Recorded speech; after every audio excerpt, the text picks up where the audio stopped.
2017년도 한 해 동안 우리나라의 교회 3,000개가 문을 닫았다라는 기사를 본 적이 있습니다.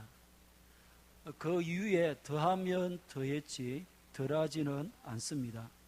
생각했던 것보다 점점 개척이나 미자립 혹은 소형 교회로 사역을 이어간다는 것이 매우 어렵다라는 것입니다. 올해는 엎친 데 덮친 격으로 코로나19 바이러스로 인해서 더 많은 교회들이 생존, 존립 자체의 위협을 느낄 만큼 벼랑 끝 상황으로 몰리고 있습니다. 더욱이 우리나라 교인들의 대형 교회 쏠림 현상은 다른 서구 교회나 다른 나라의 기독교인들보다 훨씬 더 심합니다. 온라인 예배 참여나 코로나 사태로 대형 교회 쏠림 현상이 갈수록 심해지고 있습니다. 그래서인지 목회를 하면서도 직업을 가지고 투잡을 뛰는 목회자들이 갈수록 늘어나고 있고, 대리운전 기사 10명 중에 2명이나 3명은 목회자들이다라는 농담 섞인 소리가 나올 정도입니다. 한 기독교 기관에서 문을 닫는 교회의 12가지 특징을 발표한 적이 있는데 굉장히 시사하는 바가 큽니다. 어떤 교회가 문을 닫게 되는가? 주의 깊게 몇 가지 특징을 말할 때 들어보십시오. 첫 번째는 전도하지 않는다. 기도하지 않는다. 안 되는 핑계만 댄다. 목회자의 의욕 부재. 교인들의 표정이 밝지 않고, 밝습니까 여러분들? 지금 옆에 한번 보십시오. 교인들의 표정이 밝지 않고 어둡고 깔아앉아 있고 따뜻함이 없다. 교회 입구가 어둡고 침침하다. 교회 간판이 낡았든지 고장나 있다. 복음보다는 정치나 사회적 이슈에 더 큰 관심이 있다.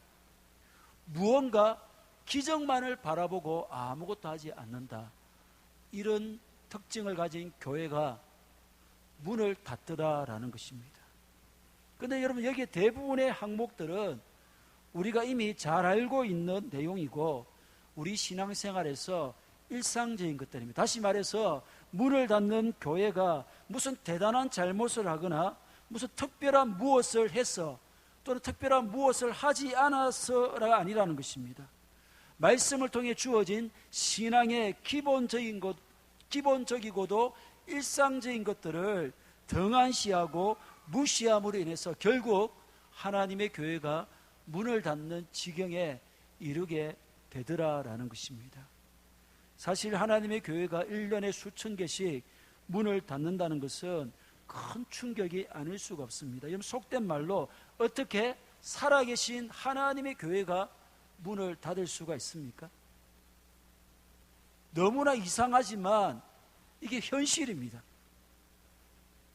앞서 살핀 대로 실제로 수많은 교회가 1년에 3,000개 이상이나 되는 교회가 문을 닫습니다. 그것뿐입니까? 교회당 종탑이 태풍에 쓰러지기도 하고 내성에 맞아 교회당 건물이 불에 타기도 합니다. 하나님의 자녀들이 불치의 병에 걸리기도 하고 여러 가지 재난이나 또 뜻하지 않는 사고를 겪기도 합니다. 그럴 때마다 왜 이런 일을 허락하시는지, 하나님 아버지 뜻이 어디에 있는지 묻지만은 그 이유를 알 수 없을 경우가 훨씬 더 많습니다. 아니, 좁은 우리의 지성으로 전지하신 하나님의 뜻을 어떻게 다 알 수가 있습니까? 하나님이 우리에게 모든 것을 보여주시고 모든 것을 알게 하신다면 좋을 것 같지만 아마 우리 머리가 터져버리거나 미쳐버릴 겁니다. 어떻게 보면 모르는 것이 약이고 은혜입니다. 아멘. 어떤 상황이 주어지든 우리를 향하신 주의 선하심과 주의 사랑을 믿으며 하루하루를 인내하며 견디다 보면 결국 지나가게 되는 것입니다. 정답이 없는 세상에서 오늘을 묵묵히 견뎌내는 것, 그것이 진정한 영성이고 믿음의 실제적인 삶인 줄로 믿습니다. 오늘날의 교회뿐 아니라 요한계시록에 나오는 7교회 또한 문을 닫았습니다. 오늘 살펴볼 스무나 교회 외에는 전부 다 문을 다 닫습니다. 지난번에 에베소 교회를 살폈는데 버가모 교회, 두아디라 교회와 함께 예수님께 칭찬도 받고 책망도 받은 교회입니다. 사대교회와 라오디게아 교회는 칭찬은 없고 책망만 받은 교회입니다. 오늘 살펴볼 스무나 교회는 빌라델비아 교회와 함께 칭찬만 받은 교회입니다. 터키의 수도는 앙카라이지만 터키 제1의 도시는 이스탄불입니다. 그리고 앙카라에 이어서 세 번째 큰 도시가 이즈미르인데 옛 이름은 스무나입니다. 이 이즈미르는 스무나는 에베소에서 북방으로 480km 떨어진 지점에 위치한 항구 도시입니다. 저렇게 아름다운 항구를 끼고 있습니다. 제1차 세계대전 때에 오스만 터키 제국이 몰락하고 공화정이 들어서면서 도시 이름을 스무나에서 이즈미르로 그렇게 개명을 했는데 이곳에는 유명한 폴리갑 기념교회가 있습니다. 그의 순교를 기념하여 세워진 교회로 그가 세운 최초의 지하교회 위에 폴리갑 기념교회를 세웠는데 현재 서 있는 저 교회는 화재로 불타버린 후에 1690년에 세워진 그런 교회당 건물입니다. 스무나는 특별히 로마 황제를 숭배하는 그런 중심지였습니다. 주 195년에 최초로 로마 여신을 위해 신전을 건축하였고 주 26년에 로마에 대한 오랜 충성으로 티베리우스 황제를 위해서 신전을 건축했고 하드리안 황제, 카리칼라 황제를 위해서 신전을 건축했습니다. 더 나아가 스무나는 주변의 전 지역의 황제 숭배를 총괄하는 그런 기능을 가진 도시였습니다. 즉 도시의 모든 부분이 로마 황제 숭배와 깊은 연관을 맺고 있었고 그 결과 굉장히 부유한 그런 도시가 되었습니다. 사도행전 19장 10절에 보면 바울이 3차 선교 여행 중에 에베소에서 2년 6개월 정도 3년 가까이 복음을 전할 때에 아시아에 사는 자는 다 주의 말씀을 들었다, 이 말씀이 있는데 이때 에베소에서 448km 떨어진 스무나에서 온 사람들이 복음을 듣고 돌아가서 스무나 교회를 세운 것으로 그렇게 추정됩니다. 그런데 이 도시에서 유대인 중에 기독교로 개종한 자들로 인해서 위기의식을 느낀 유대인들이 로마 관리들에게 그리스도인들을 고소하기 시작합니다. 그리스도인들은 유대교인 자신들과는 전혀 다른 부류이며 특별히 로마가 추구하고 있는 세계 평화를 깨트리고 황제 숭배를 거부하는 자들이라 그렇게 고소를 했던 것입니다. 유대인들의 로마 관리들에게 대한 그 기독교인들의 고소는 상당한 호소력을 가졌는데 유대인들은 로마 제국이 추구하고 있는 정치적, 종교적 성향을 가장 잘 파악하고 이해하고 있었기 때문에 그 이해에 근거하여 기독교인을 고소했던 것입니다. 따라서 곧바로 기독교인에 대한 대대적인 핍박이 일어나기 시작합니다. 로마의 입장에서는 오직 예수 그리스도만을 만왕의 왕이요 만유의 주로 예배하는 그리스도인들은 황제 숭배를 거부하는 이교도고 반역자입니다. 그리하여 유대인들에게 허락되어진 하나님을 예배하는 생활과 자유를 기독교인들에게만큼은 허락하지 않게 되었던 것입니다. 이런 배경으로 우리 8절 말씀을 함께 읽어봅니다. 시작.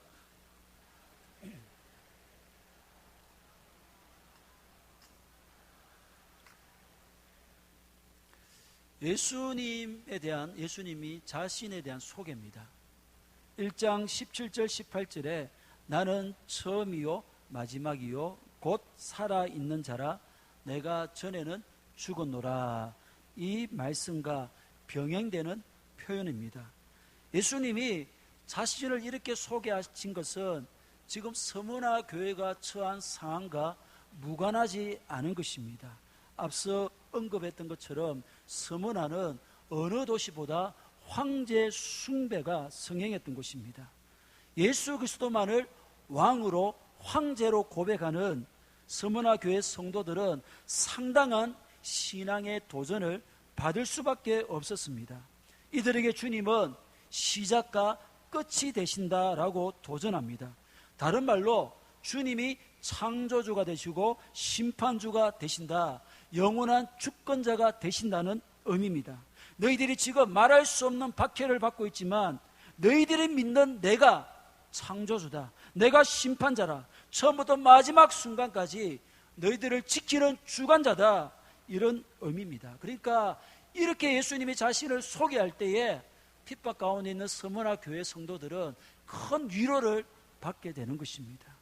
또 예수님은 죽었다가 다시 살아나신 이로 소개합니다. 환난 가운데 있는 서머나 교회 성도들에게 부활의 소망을 새겨주고 있는 것입니다. 인간이 영원히 극복할 수 없는 죽음의 문제를 극복하신 예수님은 뿐만 아니라 그를 믿는 모든 자 또한 죽음의 문제를 극복할 수 있게 하셨던 것입니다. 믿습니까? 지금도 세계 곳곳에서 수많은 순교자들이 일어나고 있는데, 여러분 아무리 주님을 사랑한다고 하지만 자기의 목숨을 주님을 위해서 내어놓는 것은 결코 쉬운 일이 아닙니다. 만약에 내 목숨이 한 번 죽는 것으로 끝나버린다면, 다시 말해서 이 목숨이 한 개뿐이라면 누가 그 소중한 목숨을 주님을 사랑한다고 하지만 초계처럼 던져버릴 수가 있겠습니까? 우리 주님은 부활하셨고 우리 또한 반드시 다시 살아나게 될 줄로 믿습니다. 부활에 대한 확실한 믿음이 있기 때문에, 다시 살 것을 확신하기 때문에 세상 사람들이 그토록 공포를 느끼는 죽음의 그 강도 기쁨으로 건널 수 있는 것입니다. 사랑하는 여러분, 내가 믿고 내가 의지하는, 내가 주님으로 섬기는 그 예수님은 내게 어떤 분입니까? 그분은 처음이요 마지막이 되셔서 나의 모든 것을 창조하신 분이시며 나의 모든 것을 다스리시는 분이시며 마지막 순간까지 나를 책임지시는 나의 주인 되신, 나의 주님 되신 것을 믿습니까? 그분은 죽으시고 부활하신 분으로 나를 만나 주심으로 어떤 핍박과 어떤 고난도 어찌할 수 없는 부활의 소망으로 불타오르게 하시는 분이 맞습니까? 할렐루야. 그 주님이 나의 주님이 되시는 이상 우리는 반드시 승리하게 될 줄로 믿습니다. 9절입니다. 시작. 내가 내 환난과 궁핍을 알거니와 실상은 내가 부유한 자니라. 자칭 유대인이라 하는 자들의 비방도 알거니와 실상은 유대인이 아니요 사탄의 회당이라. 우리 주님은 서머나 교인들이 당하는 환난과 궁핍을 아신다라고 말씀합니다. 서머나 시는 에게의 동쪽 해협의 끝에 위치하여 해협이 깊어서 선박들의 정박지로서 큰 항구뿐 아니라 좁은 입구를 가진 작은 항구도 많이 가지고 있었습니다. 게다가 서머나는 대륙의 허머스강의 깊은 계곡을 따라 난 육로의 끝입니다. 그래서 이 허머스강 계곡에서 난 모든 물품들이 이 서머나 시장에 나와서 배를 통해서 다른 나라로 그렇게 운송이 되었습니다. 다시 말하면 서머나는 무역업이 발달했습니다. 그러니까 이 도시가 굉장히 부유할 수밖에 없었습니다. 그런데 왜 이 부유한 도시에 사는 기독교인들이 궁핍한 것입니까? 그것은 환난을 당했기 때문입니다. 환난과 궁핍은 서로 밀접한 관계를 가집니다. 서머나의 경제 구조는 황제 숭배를 중심으로 이루어져 있기 때문에 황제 숭배를 거부하는 자들은 가난해질 수밖에 없습니다. 황제 숭배가 모든 사회의 각 분야에 스며들어 황제 숭배를 거부하는 그리스도인들은 직업을 잃게 되는 거예요. 다시 직업을 얻을 수가 없는 겁니다. 또한 유대인들의 적대감으로 인해 부추김을 받은 폭도들이 그리스도인들의 재산을 마음껏 강탈합니다. 기독교인들은 법적으로도 어떤 보호도 받을 수가 없었습니다. 사정이 이러하니 서머나시에 사는 그리스도인들은 가난하게 될 수밖에 없었고, 가난은 너무나 큰 환난으로 그들에게 다가왔던 것입니다.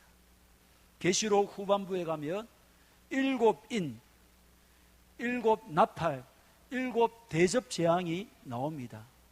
첫 번째 천사가 7인을 떼기 시작해서 마지막 7번째 인을 뗐을 때에 하나님께서 천사에게 7 나팔을 줍니다.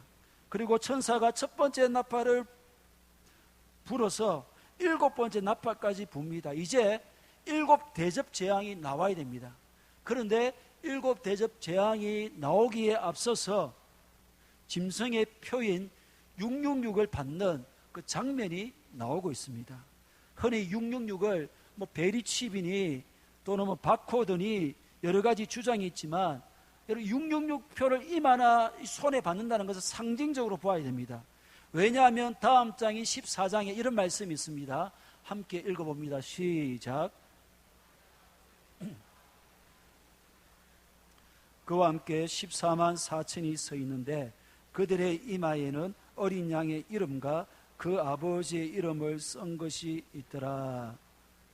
만약 666을 이마나 손에 직접 받는다면 구원받은 하나님의 자녀들인 우리의 이마에 뭐가 써 있어야 됩니까?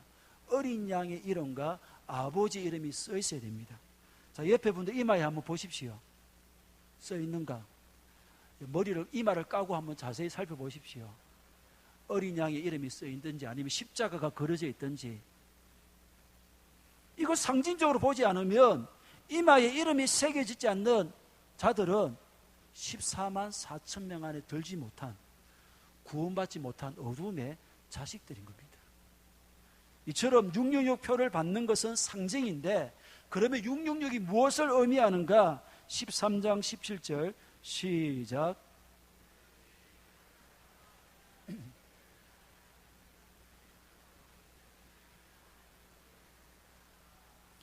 이게 정확하게 무엇인지는 모르지만, 단언할 수는 없지만 이 표가 없으면 뭘 못하게 된다고요?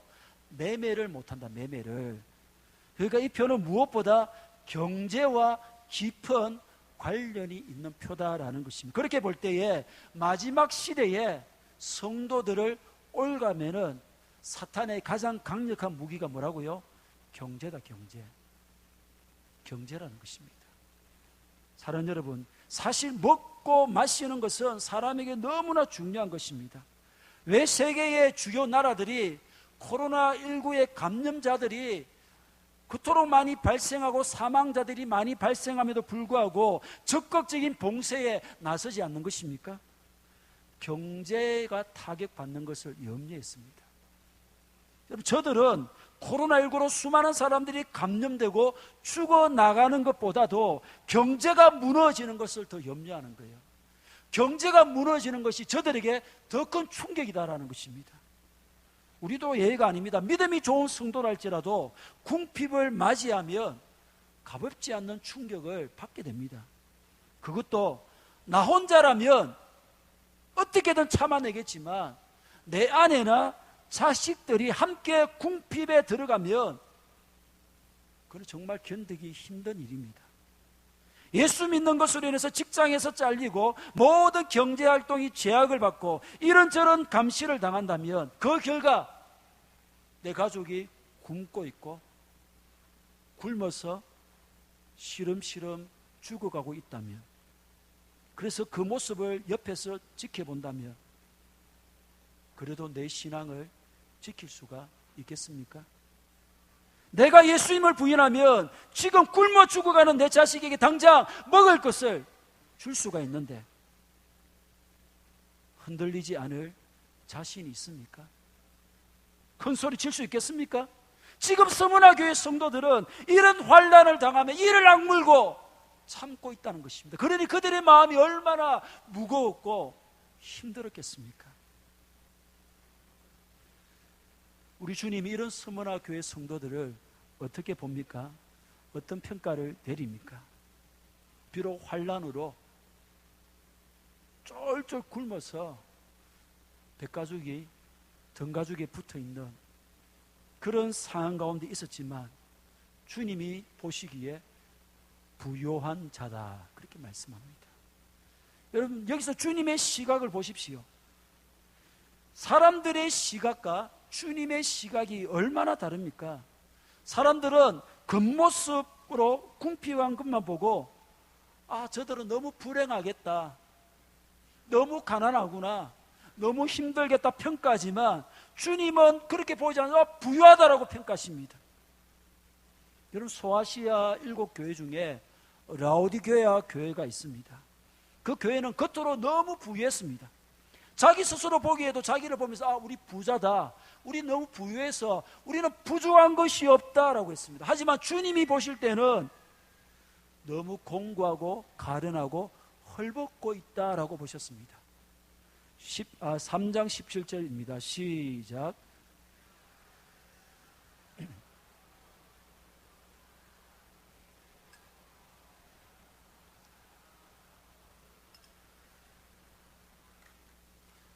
서문화 교회는 겉은 찢어지게 가난했습니다. 궁핍에 있으니까 얼마나 힘들고 얼마나 아프고 괴로웠겠습니까? 궁핍이 환난이 될 정도, 궁핍이 큰 고통을 가져다 주었습니다. 하지만 겉모습과는 달리 영적 실상은 달랐습니다. 마음만은 부유했습니다. 기쁨이 있었습니다. 아멘. 감사가 있었습니다. 찬송이 있었습니다. 행복했습니다. 주님이 바로 이 겉모습이 아닌 속모습, 내면의 영적인 실상으로 평가하시는 거예요. 사랑 여러분, 우리도 허상과 실상을 잘 분별해야 됩니다. 겉으로 드러나는 모습은 허상입니다. 하지만 속에 품고 있는 모습은 실상입니다. 세상 사람들이 보는 모습은 허상입니다. 주님이 보는 모습은 실상입니다. 그렇다면 오늘 우리는 허상과 실상 중에 어디에 더 많은 영향을 받고 있습니까?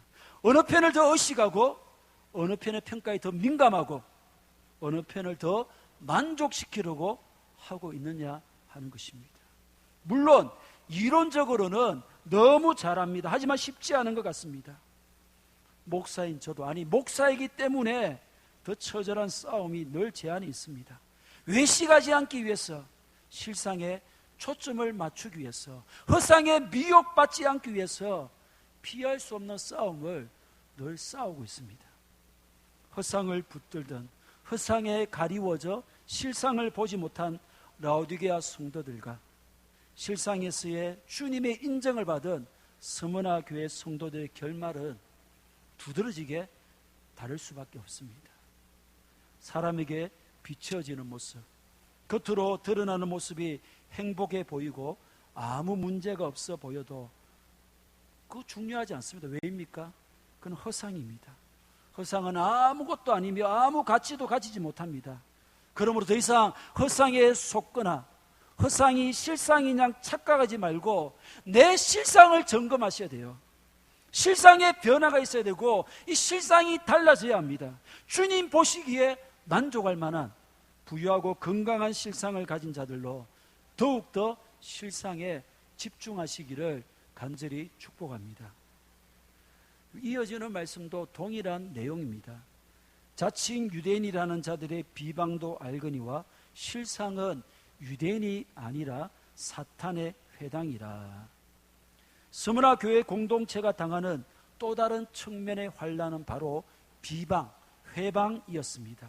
이 비방은 자칭 유대인이라고 하는 자들로부터 주어졌는데, 이런 비방의 계시록에서의 의미는 하나님을 모독하는 발언이나 행동을 뜻합니다. 그러면 하나님을 절대적인 유일신으로 섬기는 유대인들이 어떻게 하나님과 하나님의 백성을 모독할 수가 있느냐 말입니다.